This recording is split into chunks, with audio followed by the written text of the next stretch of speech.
Najua wengi gharama za ujenzi zimekuwa zikiwapeleka mbali kiasi kwamba wameamua kujenga nyumba za hidden roof. Sasa kama utataka kujenga nyumba ambayo itakuwa ni ya gharama ndogo, basi nyumba ya namna hii ndiyo nyumba ambayo itakiwa kusevia gharama, kwa sababu haitakupa gharama za kufanya mambo ya rekebisho ya mara kwa mara kufanya jengo lako lisiweze kuvuja.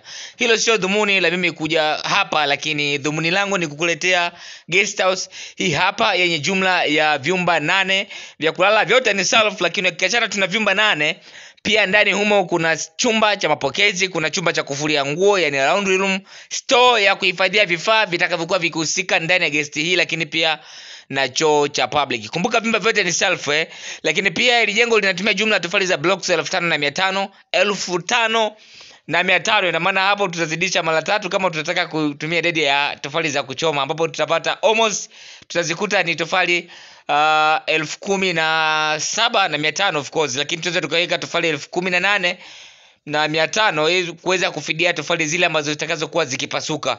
Kwa upande wa bati, hapo ni bati pisi 100 za futi 10, lakini pia mbao za kenchi ni 250. Jengo ni zuri la kisasa likiwa lina urefu wa mita 23 na upana wa mita 11.5. Kwa hiyo ni zuri la kisasa, lakini pia haliko na nafasi kubwa sana. Katika kiwanja chenye urefu wa mita 30 unapata eneo la parking la kutosha. Kama lina urefu wa mita 30 na upana wa mita 15, basi unapata parking. Lakini hata kama kiwanja chako kina urefu wa mita 27, bado unaweza ukajenga hili jengo na ukapata parking ndogo tu ya kawaida kuegesha magari yako kadhaa hapo. Nikukumbusha tu kwamba ramani kama hii na zingine nyingi zote zinaandaliwa kupitia kurasa zetu za Makazi Mpanda. Kwa hiyo huko unaweza kupata muda wa kutazama ramani nyingi zaidi. Nikukumbushe tu na nikwambia ya kwamba utakapokuwa umesubscribe katika YouTube channel yetu, utakuwa wa kwanza na wa kipekee kufikiwa au kupata na kila tunapoweka ramani mpya katika mtandao huo wa YouTube. Kwa hiyo nikukumbushe na nikwambie sasa,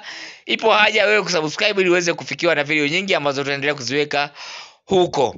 Lakini pia ukiangalia guest house nyingi ambazo zinakuwa zinatengenezwa huwa zinakuwa zinafichwa au kunyimwa baadhi ya mambo ya muhimu ambayo huwa yanaongeza ufanisi na tija katika jengo. Kwa mfano, chumba kwa ajili ya kufulia nguo, hichi huwa hakizingatiwi sana, lakini ni muhimu kwa sababu unapoweka chumba hichi kitaongeza ufanisi na haja ya watu kuona kwamba ipo lazima wao kuweza kufika hapo au kulala hapo, kwa sababu huduma muhimu zote zinakuwa zinapatikana. Lakini pia eneo la mapokezi la kutosha, jengo likiwa na space ya kutosha, lakini pia jengo lisiwe kubwa sana. Kumbuka wengi wanapolitazama jengo la guest house katika ukubwa mkubwa sana, huwa wanatafsiria kwamba eneo hilo utulivu hakuna. Kwa hiyo hilo unatakiwa kulijua. Guest house inapokuwa kubwa sana inaashiria idadi ya watu kuwa kubwa ndani ya hilo jengo kiasi kwamba utulivu nao huwa unakosekana. Kwa hiyo wale ambao wanahitaji kupata utulivu kwenye guest house hawawezi kuja katika jengo lako. Ndio maana tunalazimika kutengeneza majengo ambayo kidogo yanakuwa na simple, lakini yanaweza kawa na idadi ya vyumba vingi ndani yake, na inategemea tuna mpangilio ambao tutakavyokuwa tumeupangilia. Kwa hiyo hili jengo lina jumla vyumba 8 vya kulala, vyote ni self bedroom, lakini pia humo ndani kuna store, lakini kuna chumba cha kufulia nguo pamoja na chumba cha mapokezi na choo cha public kwa ajili ya wale ambao watakao kuwa hawahusiki ndani ya vyumba hivyo hapo, wala hawatakuwa wakihusika ndani ya guest hii hapa. Kumbuka choo cha public kiko nje, sawa, kiko ndani ya jengo hili lakini kiko nje. Kwa hiyo hata mtu ambaye hahusiki ndani humo anaweza akaja kupata huduma hapo. Hata mhudumu pia anaweza akaja kupata huduma hapo. Chumba cha kufulia nguo kiko na mlango wake maalum ambao unatenganisha upande wa guest house wa kawaida na upande mwingine ambao unaweza kutumika kuanika nguo na shughuli zingine za kufua nguo au za usafi wa nguo. Hili huwa linaongeza ufanisi na linafanya jengo hili kuwa zuri, kwa sababu haifanyi mtu anayeingia hapo kuziona nguo zikiwa zinafuliwa na zinaanikwa, kwa sababu kuzitazama nguo zikiwa zinafuliwa na zinaanikwa zinapoteza mvuto katika jengo la guest house.